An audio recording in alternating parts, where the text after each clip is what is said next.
There are moments in history that the world doesn't recognize until it's too late.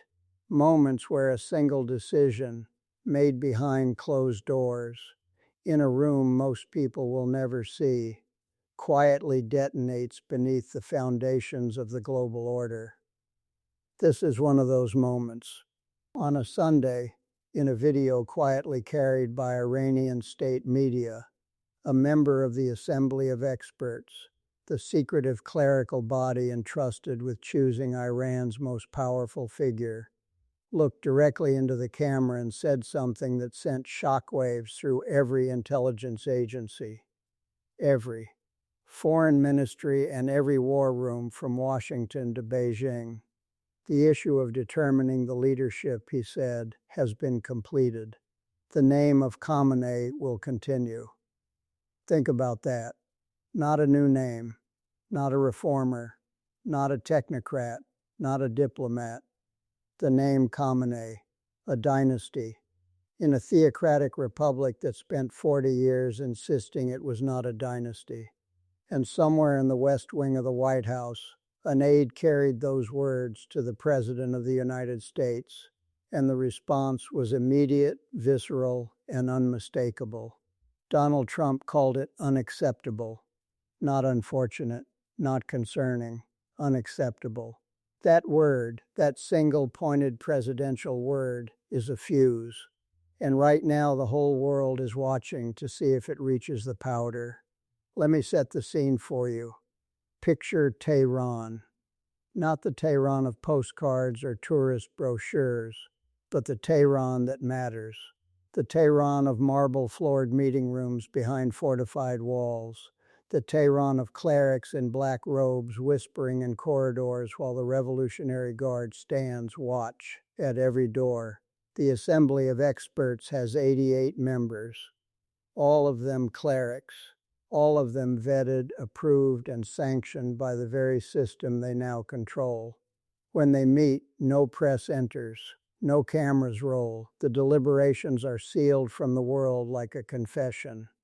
But somehow word got out. Hossein Ali Eshkevari, himself a member of this body, appeared in a video. Behind him, the trappings of the Islamic Republic, and he delivered what amounted to a verdict. The vote has been cast, he said. There is no need to worry. No need to worry. Consider those words carefully, because when a man deeply embedded in one of the most opaque power structures on earth tells you there is no need to worry, it usually means someone, somewhere, has every reason to. The name he was gesturing toward, without quite saying it aloud, is Mojtaba Khamenei, 56 years old, second son of the slain supreme leader, Ayatollah Ali Khamenei, a mid-ranking cleric with no formal government title, a man who, until recently, most of the world couldn't have picked out of a lineup. And yet, and this is the part that makes every analyst in Washington and Riyadh and Tel Aviv go very, very quiet, he is known to have deep structural ties to the Islamic Revolutionary Guard Corps, the IRGC, the most powerful military, political, economic organization in the Middle East, the force that has extended Iranian influence into Lebanon, Iraq, Syria, and Yemen, the force that answers to no parliament, no judiciary, no civilian government, the force that, in many ways, is the Iranian state. Let that sink in. Now, before we go any further, we need to understand what has actually happened here, because on the surface, this looks like an internal Iranian succession story, a family affair, a dynastic transition in a country most Americans couldn't locate on a map without help. But that reading would be catastrophically wrong. This is not a diplomatic disagreement. This is not a religious technicality. This is a statement about the kind of Iran the world is about to inherit. And the world, starting with the United States, is beginning to understand exactly what that means. Think about the geometry of this moment. Ali Khamenei, the supreme leader who dominated Iranian foreign policy for over 3 decades, is gone. He was the architect of Iran's nuclear ambitions. He was the patron of Hezbollah. He was the strategist who kept America, Israel, and the Gulf states perpetually off balance. His successor was always going to matter.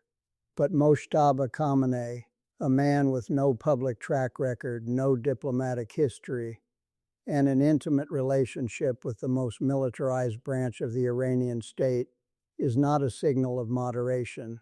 He is a signal of entrenchment. And in geopolitics, entrenchment rarely ends quietly. The American reaction came fast. Donald Trump, a president who has never been accused of diplomatic understatement, made his position clear within days of the reports emerging. This appointment, he said, would be unacceptable. Now, in the language of presidential communication, words like unacceptable carry enormous weight. They are not adjectives. They are ultimatums in disguise. They are the linguistic equivalent of moving an aircraft carrier closer to a coastline. When an American president calls something unacceptable, he is not offering an opinion. He is drawing a line. And the question that every foreign minister in every allied capital is now wrestling with, is what happens when Iran crosses it? Because Iran will not be told who its supreme leader is by Washington. That is a certainty. That is not political analysis. It is a simple statement of how the Islamic Republic has functioned since 1979. The entire ideology of the Iranian state is built on resistance to American dictates. The phrase "death to America" is not a slogan. It is a founding principle. So we now have an immovable object, the Islamic Republic's insistence on its own sovereignty, colliding with an unstoppable force, an American president who does not do nuance. Something has to give. And that something may reshape the entire Middle East. But there's a bigger story here, a much bigger story. And to understand it, you need to step back from the immediate crisis and look at the long arc. You need to think the way Dalio thinks. If you don't know Dalio, here's what you need to know. He founded Bridgewater Associates, the largest hedge fund in the world. He spent decades studying not just markets, but civilizations. Not just quarterly earnings, but the rise and fall of empires across 500 years of recorded history. He wrote a book called Principles for Dealing with the Changing World Order, and in it, he laid out something that when you first encounter it sounds almost too simple, too mechanical, too neat. But then you look at the world around you and you realize he was right. Dalio's argument is this: empires, like organisms, follow cycles. They rise, they peak, they decline, and the transition from one dominant power to another is almost always characterized by the same set of symptoms: debt, inequality, political polarization, loss of institutional trust, military overextension, and, perhaps most critically, the erosion of the dominant power's moral authority to lead. For years, Dalio has been warning about something most people didn't want to hear. He studied the rise and fall of the Dutch Empire, the British Empire, and he looked at the American Empire, not with malice, but with the cold-eyed clarity of a man who has seen this pattern play out too many times to pretend it won't play out again. And what he described looks disturbingly similar to what we are seeing right now. Think about it this way. The post-World War II order, the order that America built and anchored, was premised on a set of assumptions: that the United States would be the dominant military power, that the dollar would be the world's reserve currency, that American alliances, NATO, the Gulf security architecture, the Pacific partnerships, would provide a framework of stability that, however imperfect, kept the most catastrophic conflicts at bay. For 70 years that order held. But Dalio saw the cracks forming. He saw the debt accumulating. He saw the polarization deepening. He saw China rising, not just economically, but strategically, technologically, institutionally. And he saw something else. He saw that when a dominant power begins to lose its grip, the vacuum it leaves is not filled neatly. It is not filled by diplomacy and elegant transitions. It is filled by chaos, by competing claims, by regional powers, powers like Iran, that have been waiting patiently for precisely this moment. The moment when the policeman looks away, the moment when the empire is distracted, the moment when the old rules no longer apply and the new rules haven't been written yet. We are in that moment right now, and the world is reacting. In European capitals, the conversation has shifted dramatically in recent weeks. The announcement from Tehran, still unofficial, still technically pending, but unmistakably telegraphed, has triggered a cascade of emergency diplomatic consultations. In Brussels, officials within the European Union are quietly reassessing their entire Iran engagement strategy.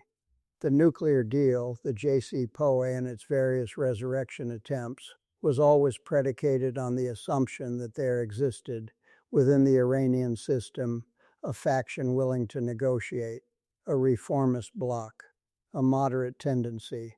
Mojtaba Khamenei's ascension, if confirmed, would represent the decisive victory of the opposite faction. The hardliners, the men who believe that Iran's survival depends not on integration with the West, but on defiance of it. European diplomats who have spent years cultivating back channels, building trust, attending technical meetings in Geneva and Vienna, they are now asking themselves a brutal question. Was any of it real? And that question, once asked, is very hard to unask. Meanwhile, in Riyadh, the Saudi calculation is shifting with breathtaking speed. The Abraham Accords, the normalization process between Israel and Gulf states, were already fragile. The regional tensions already elevated. But a hardline successor in Tehran, closely aligned with the IRG, represents an existential acceleration of every threat Saudi Arabia's security planners lose sleep over. The Houthis, Hezbollah, the long reach of Iranian proxy warfare. A hardline Tehran leadership isolated from the West but hungry for alternatives is, from Beijing's perspective, not a crisis. It is an opportunity. China doesn't need Iran to be stable. It needs Iran to be dependent. And a supreme leader who has no path to Western legitimacy, who is sanctioned before he even takes office, who inherits a country with a shattered currency and a restive population. That leader needs Beijing far more than Beijing needs him. Think about that dynamic. Think about what it means for the future of sanctions, for the future of the dollar's dominance in energy trade, for the future of American leverage in the Persian Gulf. And then think about what Dalio said about the moment when allies begin recalculating, when the architecture of alliances that sustained a global order begins to quietly, silently rearrange itself. This is that moment. The economic signals are already there, if you know where to look. Oil markets registered the uncertainty immediately. Crude prices ticked upward on the news, reflecting not the certainty of disruption, but the probability of it. And in commodities markets, probability is everything. Investors who specialize in emerging market risk, the quiet, unglamorous analysts who track political succession in authoritarian states for a living, began quietly reassessing the risk premium on everything from regional infrastructure bonds to shipping lane insurance in the Strait of Hormuz. The Strait of Hormuz. Say that phrase slowly. 20% of the world's oil supply passes through a waterway that is, at its narrowest point, 21 miles wide. Iran sits on one side of it. The entire global economy holds its breath every time Tehran and Washington exchange hostile words. A new supreme leader, young, untested, deeply embedded with the IRG, and already pre-labeled unacceptable by the American president, does not reduce the risk to that choke point. It concentrates it. Currency markets in the region tell their own story. The Iranian rial has been in structural collapse for years, but the succession uncertainty is layering new volatility onto already devastated fundamentals. Iranian citizens who have watched their savings evaporate through years of sanctions and mismanagement face the prospect of a leadership transition that offers no credible path to economic relief. That is a pressure cooker. And pressure cookers have a way of releasing pressure in ways no one plans for. Beyond the immediate region, institutional investors are accelerating a trend that was already well underway. The de-dollarization conversation, once confined to the fringes of economic theory, is now a mainstream strategic discussion in finance ministries from Delhi to Dubai. The BRICS expansion, the yuan-denominated oil contracts, the alternative payment systems being developed to route around SWIFT. These are not abstract geopolitical chess moves. They are the financial infrastructure of a different world order. And every time Washington makes a decision that looks, from the outside, like unilateralism, like drawing lines around who other countries can choose as their own leaders, it hands ammunition to everyone who has been arguing that the dollar-dominated system serves American interests first and global interests second. Here is where we have to be honest about what is really happening, because the succession crisis in Tehran is not just a story about Iran. It is a story about the structural limits of American power in a world that is no longer organized around American dominance. Think about the last 20 years, the Iraq War, the withdrawal from Afghanistan, the failure of the Libya intervention, the Syria catastrophe, the Abraham Accords, genuinely promising, followed almost immediately by the October 7 attack and the most brutal conflict the region had seen in decades. Each of these events, on its own, might be explained away. Wars are complicated. Intelligence fails.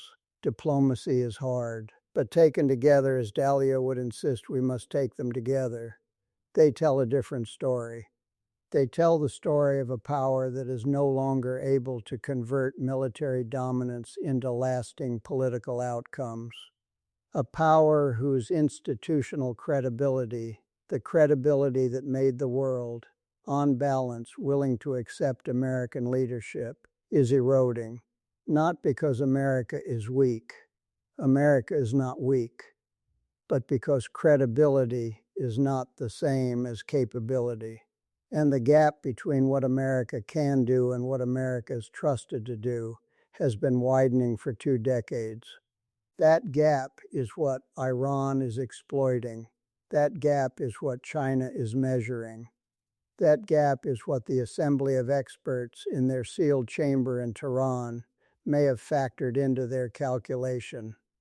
If the world no longer believes that America will act, or that American action will produce the outcomes it promises, then American warnings carry less weight. And if American warnings carry less weight, then the entire architecture of deterrence that has kept the Middle East from a broader conflagration begins to weaken at its foundations. Dalio called this the erosion of reputational capital. And reputational capital, once lost, is extraordinarily hard to rebuild.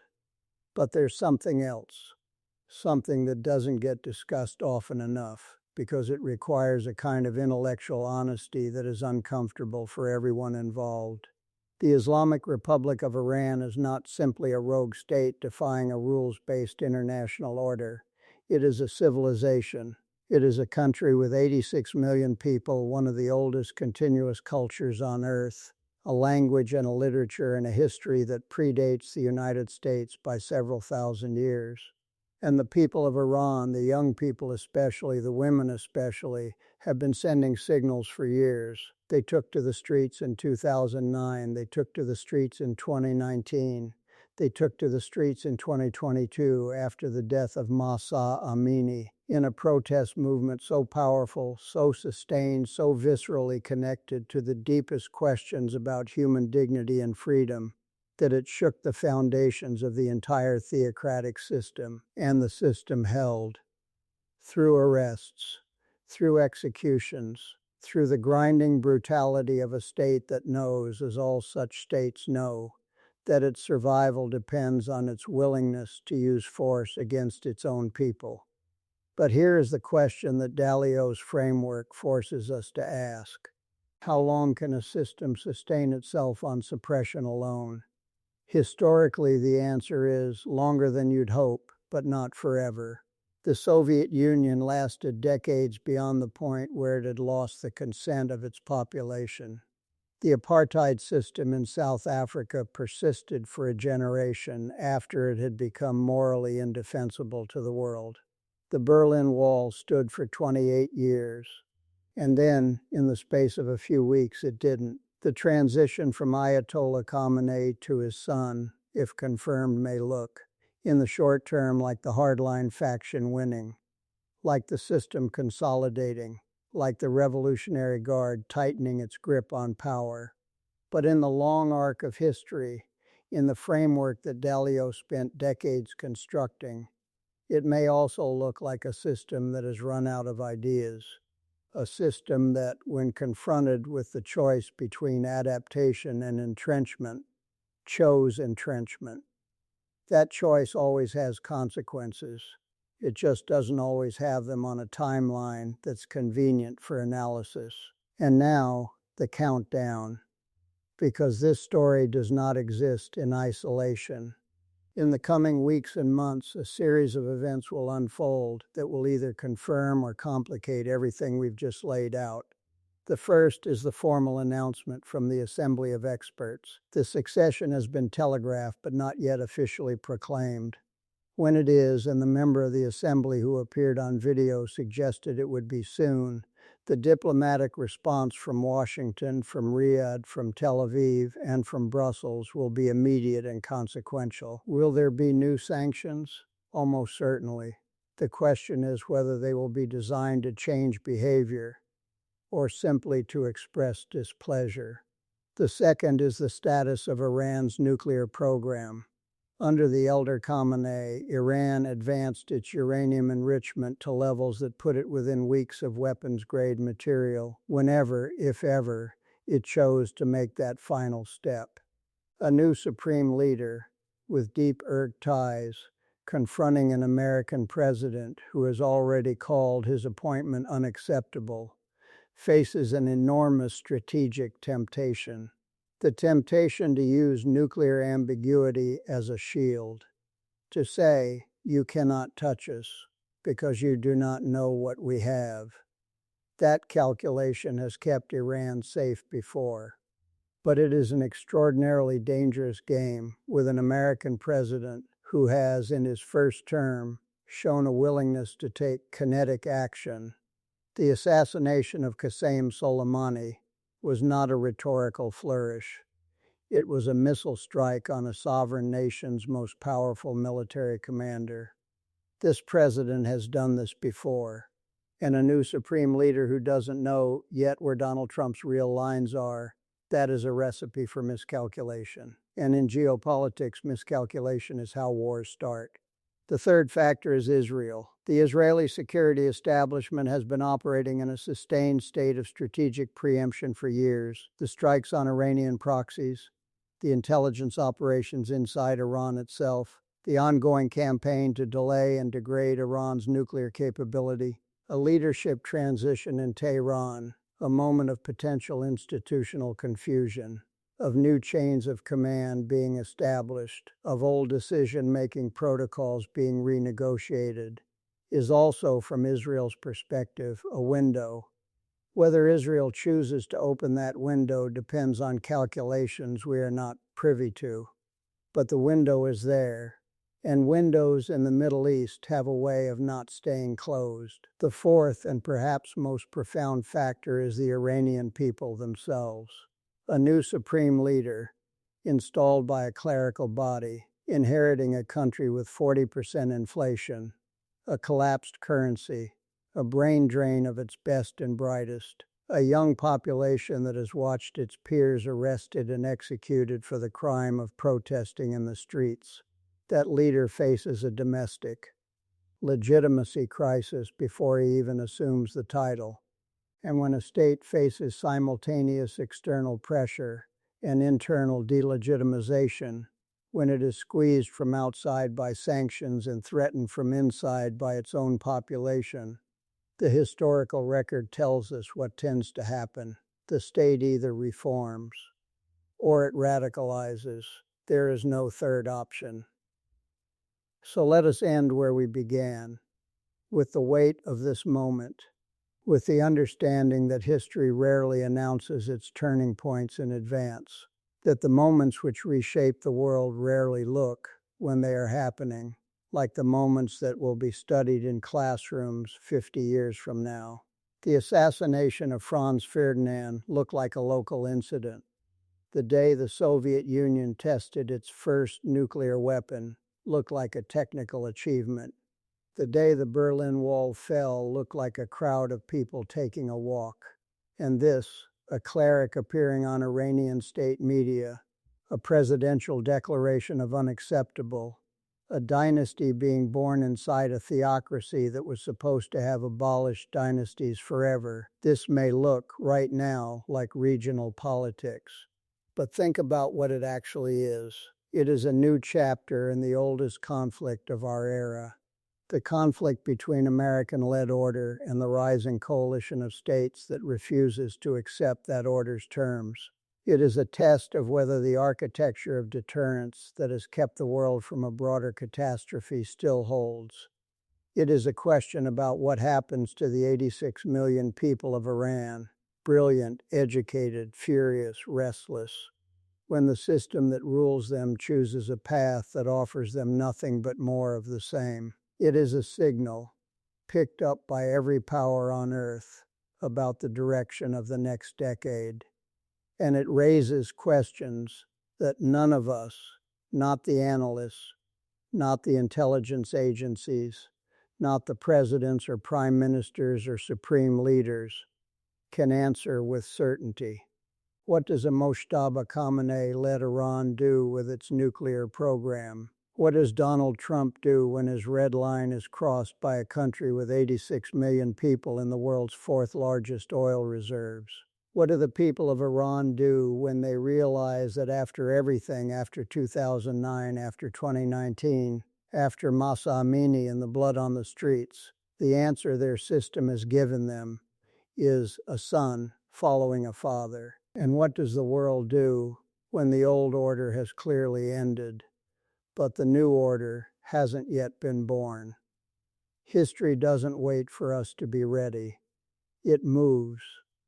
And right now it is moving very fast.